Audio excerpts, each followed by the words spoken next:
Assalamualaikum warahmatullahi wabarakatuh. Ibu bapak hadirin pemuda-pemudi sebangsa setanah air. Bikin ngakak mas bro. Ada seorang emak-emak yang merupakan pendukung Habib Rizik Syihab siap mewakafkan nyawanya untuk membela HRS.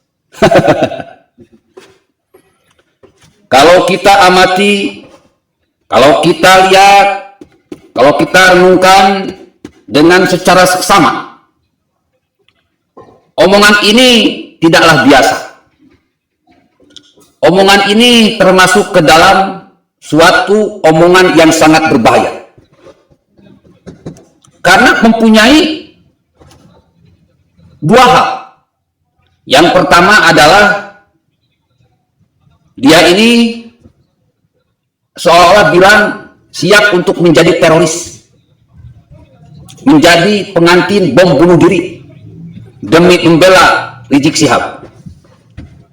Jadi kalau sudah ngomong gini, para perakit bom sudah tersenyum bro, karena sudah menemukan pengantin yang siap meledakkan diri, entah itu di fasilitas-fasilitas umum, tempat-tempat ibadah, di tempat-tempat keramaian, di gedung-gedung pemerintahan.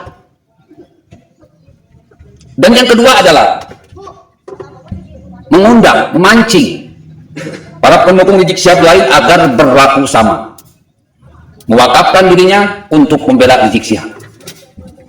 Artinya the self of terrorist memang sudah muncul dan bermunculan dari pendukung Rizik Syihab. Kenapa hal ini bisa terjadi? Kenapa hal ini bisa muncul? Ya karena sejak kemunculan Rizik Syihab dari tahun 2016 hingga saat ini, rasa fanatisme mendewa-dewakan Rizik Syihab ini sudah mengalami metamorfosis yang sangat-sangat sempurna. Selama bertahun-tahun mereka dicekoki dengan hal-hal yang berbau ghibah, fitnah, kebencian kepada pemerintah. Mereka dicekoki dengan video-video di mana seolah-olah muslim ini dizolimi. Diputarlah video Palestina, video Syria, video Irak, Libya, dan sebagainya. Membuat mereka marah, timbul rasa fanatisme.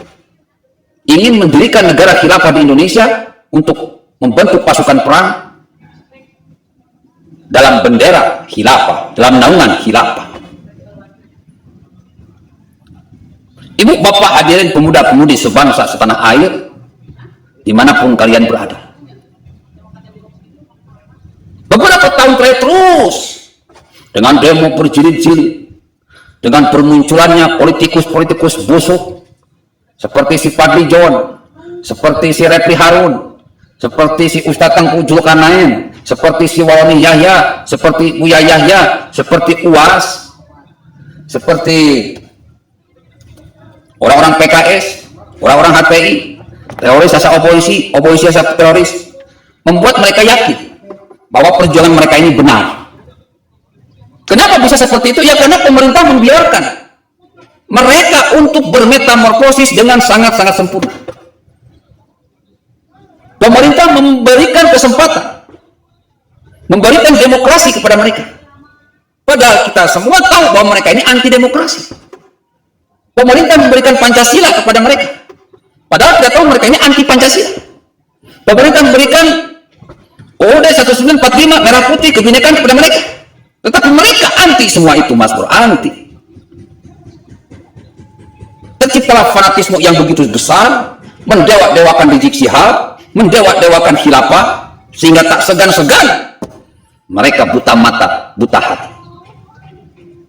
Kita semua tahu mas bro, Habib Rizik Syihab ini tak lebih dari penjahat, lebih PKI daripada PKI.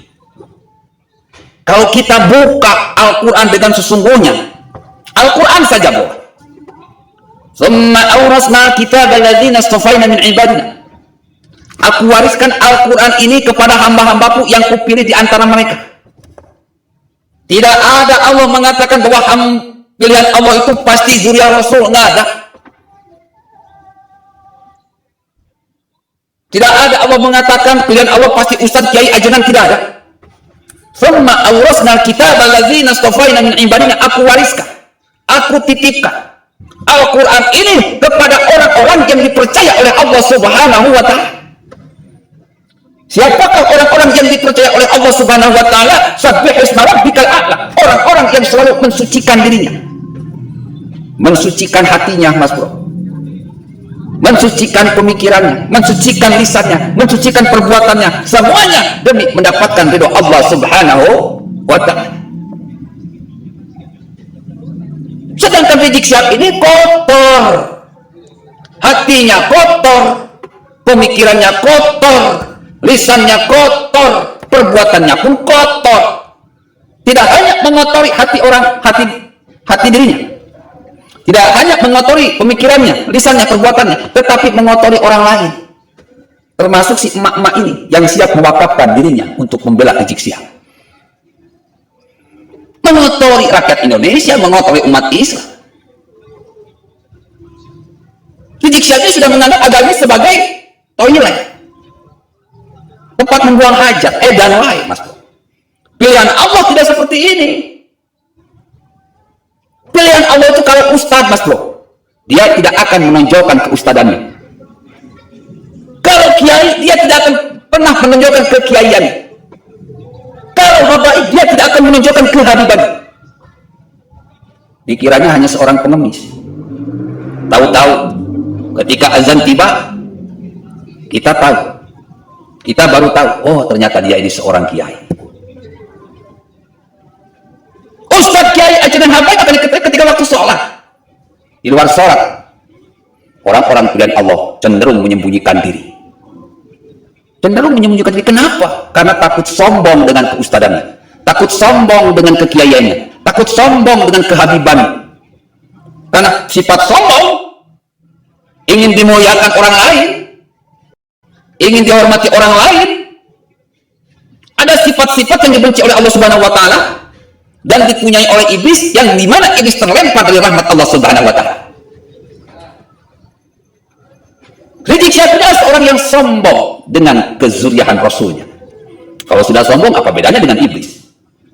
Beserta keturunannya dilaknat oleh Allah Subhanahu wa Ta'ala, terlempar dari surganya Allah Subhanahu wa Ta'ala.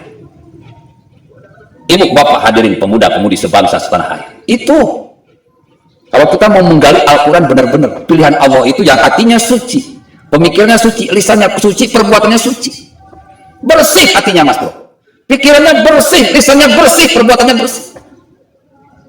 Tapi di sini kotor, bagaimana mau disebut sebagai waliullah? Dia itu kotor, Bro. Kita aja sholat, sedikit ada najis nempel di pakaian kita, batal sholatnya. Bagaimana kalau kalian mau sholat mandinya dengan air najis, seluruh tubuh kita kotor, apakah sah sholat kita? Tidak. Selesai, iya, tapi tidak diterima oleh Allah Subhanahu wa Ta'ala. Kalian mendewa-dewakan rizik syihab yang jelas kotor, yang sudah melumuri dirinya dengan kotoran. Ya kalian akan ikut-ikutan kotor, Mas Bro. Ingat, Allah itu maha suci, suka dengan kesucian. Allah itu maha bersih, suka dengan kebersihan. Kalian mendewa-dewakan orang yang kotor, berarti kalian akan ikut menjadi kotor dan dilaknat oleh Allah Subhanahu wa Ta'ala. Waspadalah, Mas Bro, waspada. Wa khalaqnakum azwaja, Allah menciptakan suatu berpasang-pasangan. Jangan menjadi orang fanatik, tapi jadilah orang yang logis, berpikir. Karena yang membedakan antara kebo dengan manusia itu dari cara berpikirnya. Kalau kebo punya otak tapi nggak sanggup untuk berpikir. Kalau manusia punya otak, manusia sanggup berpikir, otaknya bisa jalan kalau mau mikir. Kalau ada manusia yang punya otak tapi nggak mau berpikir, cuma mengandalkan fanatik buta, mendewa-dewakan rizik syihab, berarti mereka semua itu kayak kebo, punya otak tapi nggak berpikir. Bila itu topik walidayah. Wassalamualaikum warahmatullahi wabarakatuh.